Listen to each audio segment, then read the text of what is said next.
My diversity doll is named Lizzy, and she is 17 years old.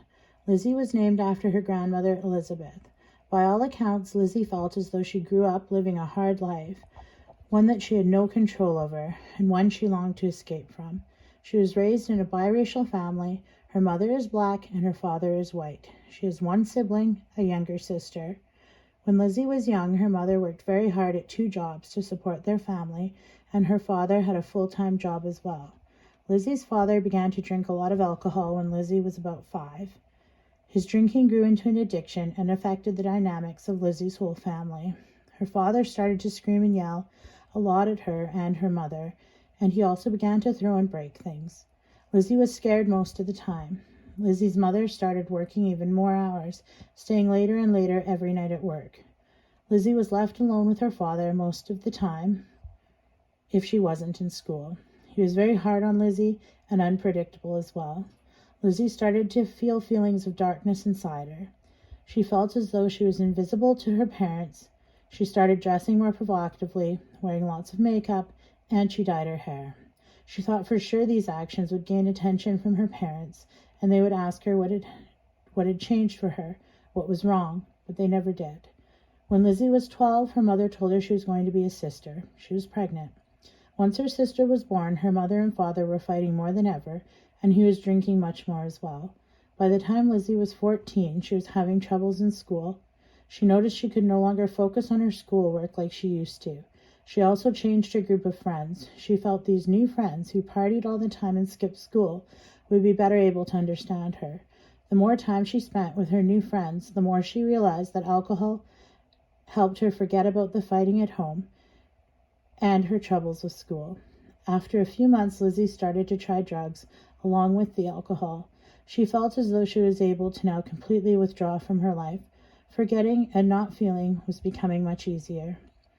When Lizzy was 15, her teacher and the school principal reached out to her parents and informed them of her grades and her group of friends. They were very worried about Lizzy. Lizzy's parents said that they would talk to Lizzy and didn't appear to have a concept of how much Lizzy needed their help.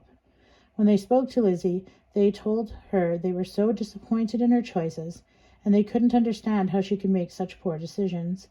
They didn't bother to acknowledge any of the factors that were affecting Lizzy. They told Lizzy that there was no room in their house for her if she continued to drink and use drugs. Up until now, Lizzy had been receiving some allowance and was putting little amounts away every month. Lizzy was not able to stop using drugs and alcohol. She had developed an addiction. She felt as though she had no choice but to run away. She packed her Barbie suitcase, which her parents had bought her for Christmas long ago, with some clothes, and took what little money she had saved and left in the middle of the night. Lizzy has now been living on the street for about 3 months. She's tried to contact her parents, but because she is still using substances, they will not take her calls anymore. The seasons are changing and it's starting to get cold at night. She doesn't have any money left and has been sleeping in tents in parks, or once in a while someone will let her sleep on their couch. She's avoided the homeless shelter. She's heard stories of violence, theft, and disease. She would rather sleep outside than go to the shelter. But now she's aware of the weather. She's so cold at night, and she knows it's only going to get worse. Lizzy has been selling drugs for her drug dealer as a means to get her drugs for free.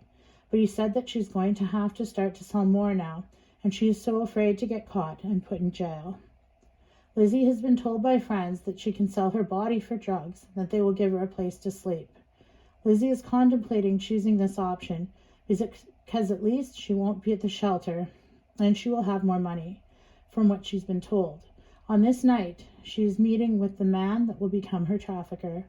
If Lizzy doesn't meet the man this night, she has an opportunity to meet with a guidance counselor who can perhaps get Lizzy into the women's shelter.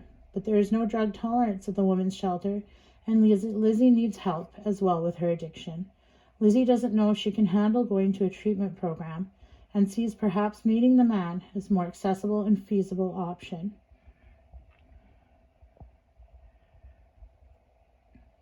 My doll Lizzy and her surroundings I developed after reading about runaway girls who end up in sex trafficking. I left Lizzy's suitcase a bright pink to show that she is still young and innocent, still having pieces of her childhood with her. She's sitting in an alley by a dumpster. Her shoes are off because her feet are so sore from how much she has to walk every day. The figure of a male on the left-hand side is the man that Lizzy is going to meet. He is a sex trafficker. There are so many young girls that can be represented by Lizzy, those who go unnoticed and just disappear into the night. I wanted to make the environment as dark as possible to try to give the feeling of danger, bleakness, isolation, and loneliness. The title for my presentation is The Darkest Night, as it represents that Lizzy is at a very desperate time in her life right now. All she has is the one blanket she is wrapped in, open-toed high-heeled shoes, and a few clothing items in her suitcase. The thoughts I have glued in front of Lizzy on the sidewalk are what she is thinking about while waiting to meet this man, the pathway of broken dreams.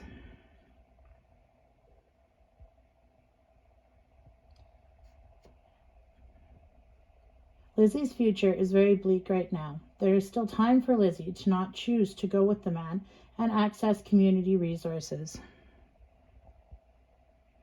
Lizzy has been put in touch with a guidance counselor and can stay at a women's shelter if she completes treatment.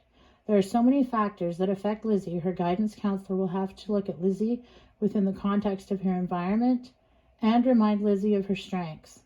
Right now, Lizzy is very disconnected from her family and community. If Lizzy chooses to go to her guidance counselor instead of meeting this man, she can be reconnected to community and fulfill her true dreams and desires.